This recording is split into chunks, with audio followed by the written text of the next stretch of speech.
Ayan mga paps, mayroon tayong gagawin dito mga paps. Ituturo natin sa inyo ang paggamit ng OBD Moto 900 Pro na diagnose, no? Sa mga click, paano ba alamin ang TPS angle sensor? Ano ba yung TPS angle sensor? Papakita ko sa inyo. Kaya ako mayroon kayong mga diagnose tools nito, Moto 900 Pro. At yan yung 900 Pro tools na pang diagnose. At ito yung main line niyan, ayan o. At ang sa mga Honda mga pap, ito yung gamit dyan o. Isasalpak yan dito. Share ko lang sa inyo mga pap, sa mga nais matuto paano pagsaksak o paano gamitin ang diagnose at paano alamin ang TPS angle sensor, no? Hindi po kasi mahuhulaan o hindi malalaman kung ano yung angle sensor niyan. Ngayon, para ipakita ko sa inyo kung ano yung ibig sabihin ng angle sensor, paano nalalaman gamit ang diagnose tools na ito. Ayan. Kaya kung may mga gusto nyo mag-aaral ng mekaniko mga paps, napakahalaga po na mayroon kayong tools na tulad nito para ma-detect kung ano ang angle ng TPS, no? Saksak natin.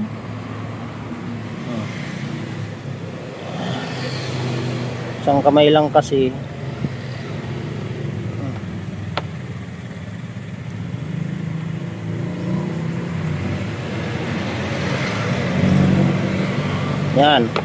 Yan yung kapap oh. Ayan oh. Tabi muna natin to.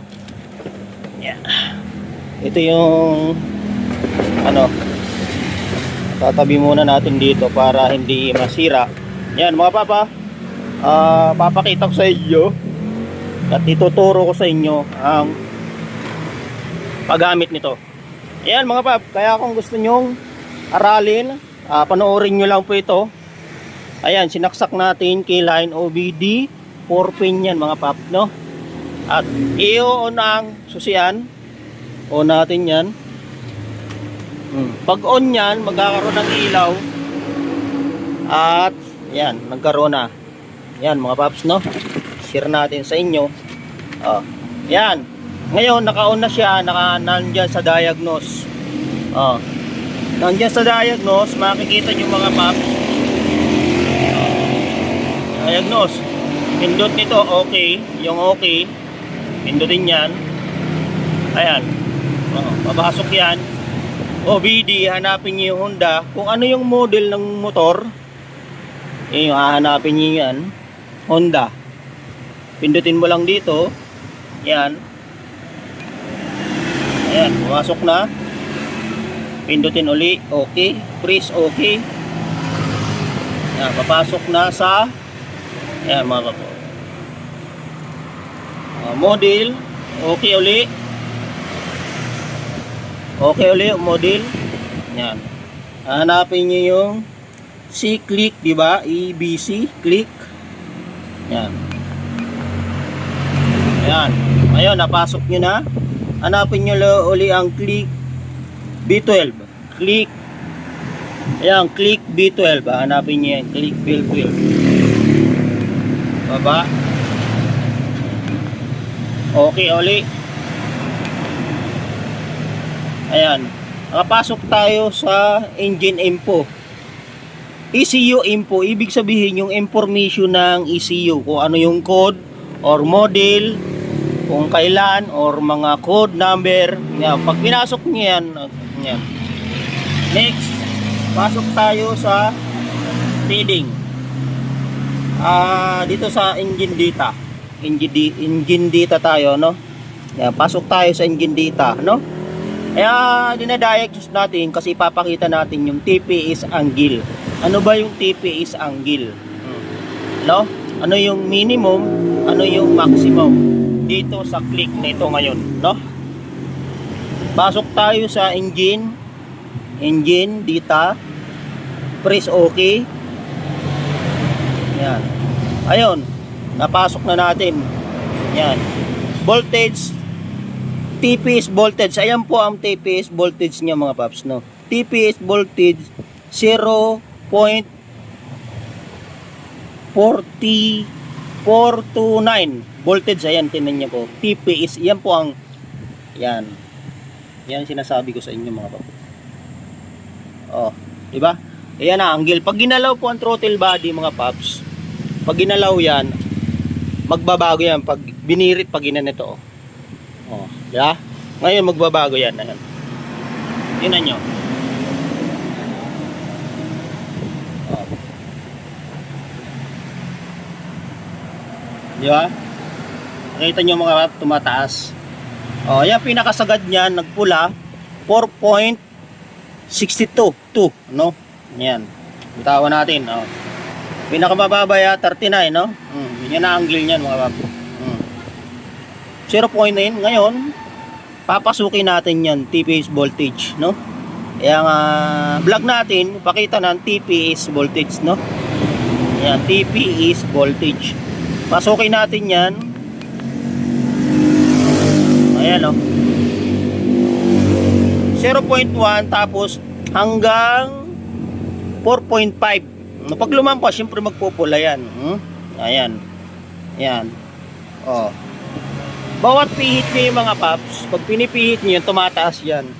Ayan, oh.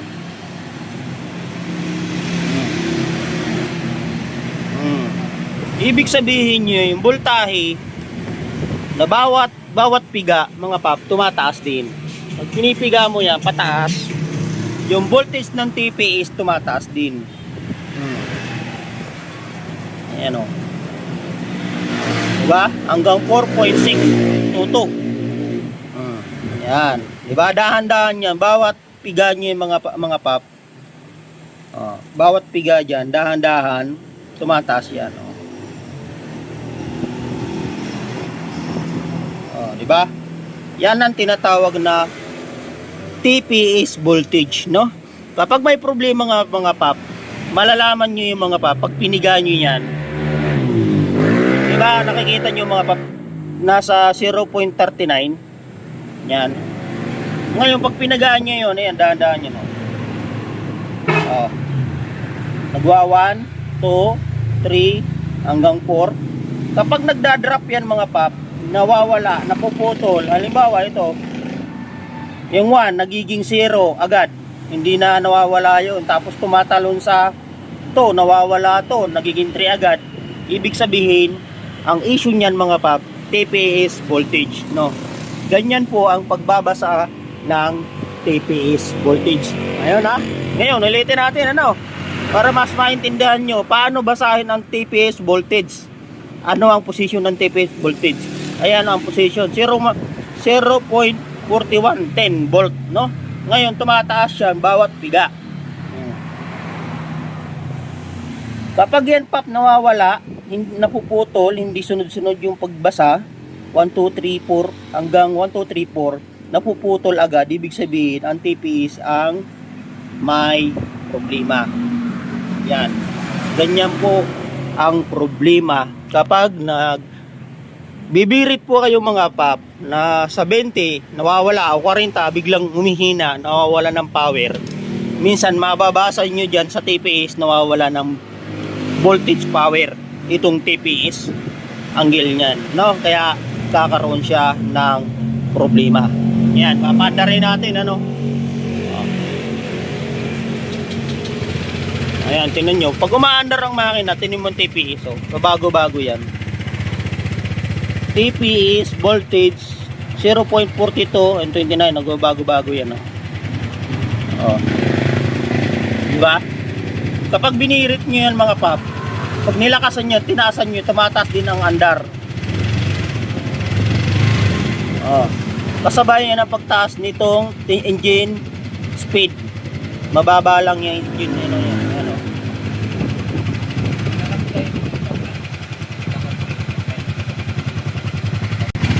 Ayan na mga paps, no? Umaandar siya, oh, ayan, oh. speed niya 1.5, 1.6 pag ano na yan, purto yun. Pag tinataas yan, ayan o, tumataas din. Lumalakas din ang voltage, tumataas din ang minor at nagiging mabilis ang takbo. Ayan lang po mga paps, no?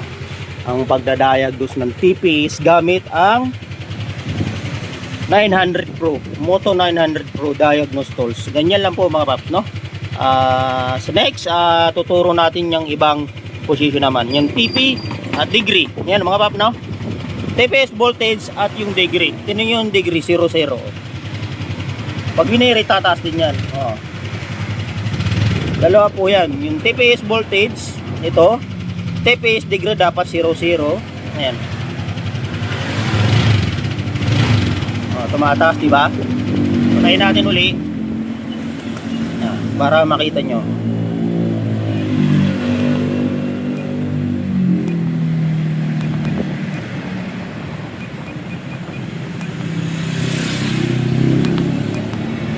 Ayan, tinan nyo. 0, 0 TP degree. Ayan o.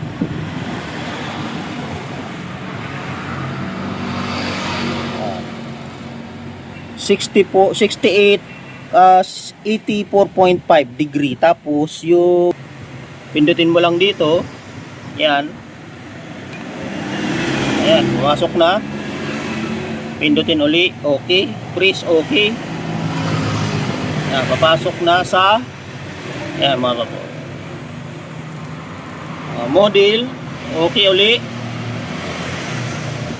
Okay uli model. Ayan. Hanapin nyo yung C-click, di ba? EBC, click. Yan. Ayan. Ayun, napasok nyo na. Hanapin nyo uli ang click B12. Click. Ayan, click B12. Hanapin nyo yan. Click B12. Baba. Okay, uli. Ayan. Nakapasok tayo sa engine info. ECU info, ibig sabihin yung information ng ECU, kung ano yung code or model, kung kailan or mga code number. Yan, pag pinasok niyo yan. Next, pasok tayo sa feeding. Dito sa engine data. Engine data tayo, no? Yan, pasok tayo sa engine data, no? Kaya dinadiagnose natin kasi ipapakita natin yung TPS angle. Ano ba yung TPS angle? No? Ano yung minimum? Ano yung maximum? Dito sa click nito ngayon, no? Pasok tayo sa engine data. Press OK. Yan. Ayun. Napasok na natin. Yan. Voltage, TPS voltage. Ayan po ang TPS voltage niya mga paps, no? TPS voltage 0.42429 voltage. Ayan, tinan niyo po. TPS, yan po ang yan. Yan sinasabi ko sa inyo mga paps. Oh, di ba? Ayan na angle. Pag ginalaw po ang throttle body mga paps, pag ginalaw yan, magbabago yan pag binirit pag ginanito. Oh, yeah? Ngayon magbabago yan. Ayan. Tingnan nyo. Oh. Di ba? Nakita nyo mga tumataas.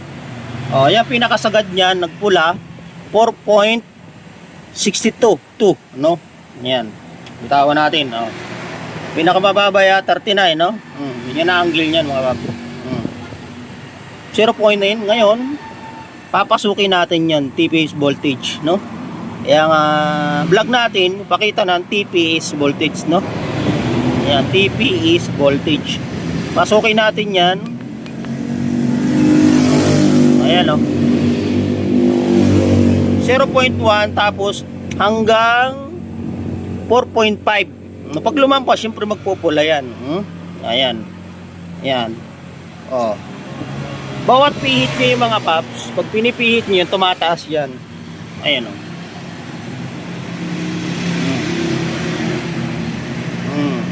Ibig sabihin nyo yung voltahe na bawat piga, mga paps, tumataas din.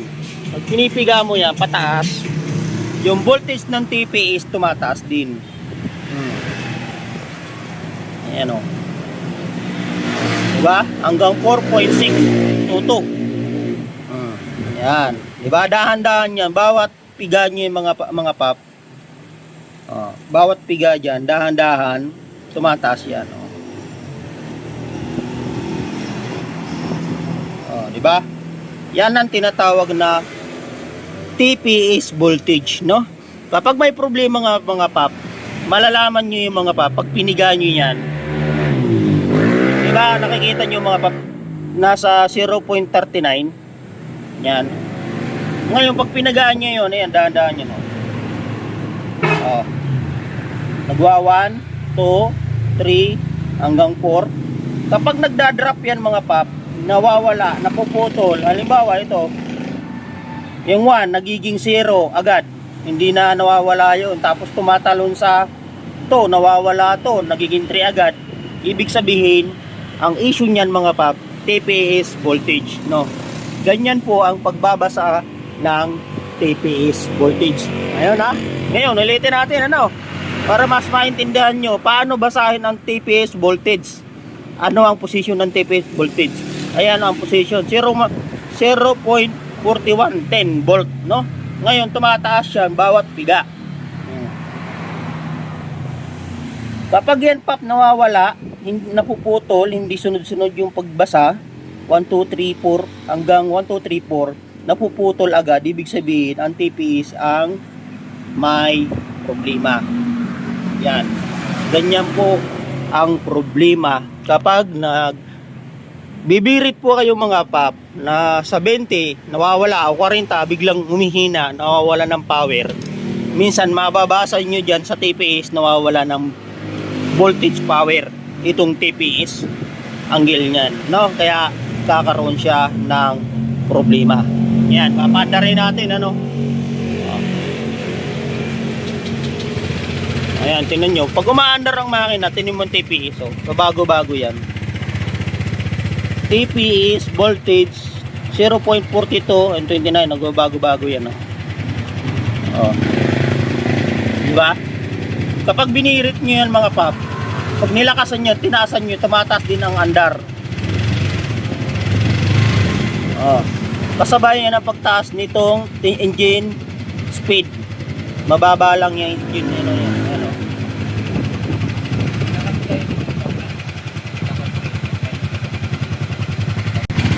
Ayan na mga paps, no? Umaandar siya, ayan speed niya 1.5, 1.6, pag na yan, 4 pag tinataas yan,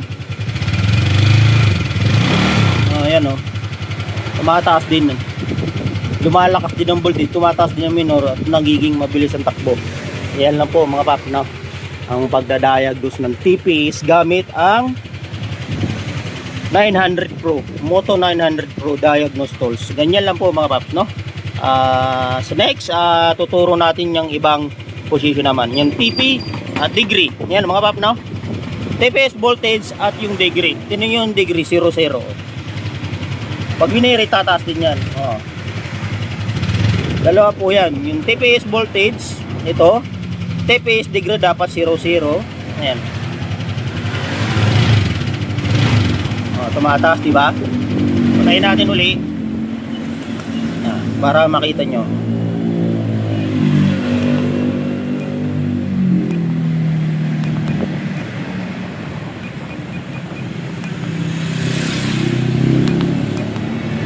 Ayan, tinan nyo, 00 TP degree. Ayan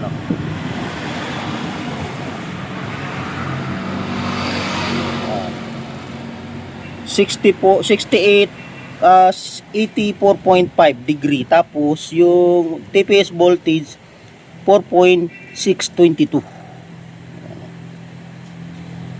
Yan, ganyan po mga pap ang pag titingin, no? Okay.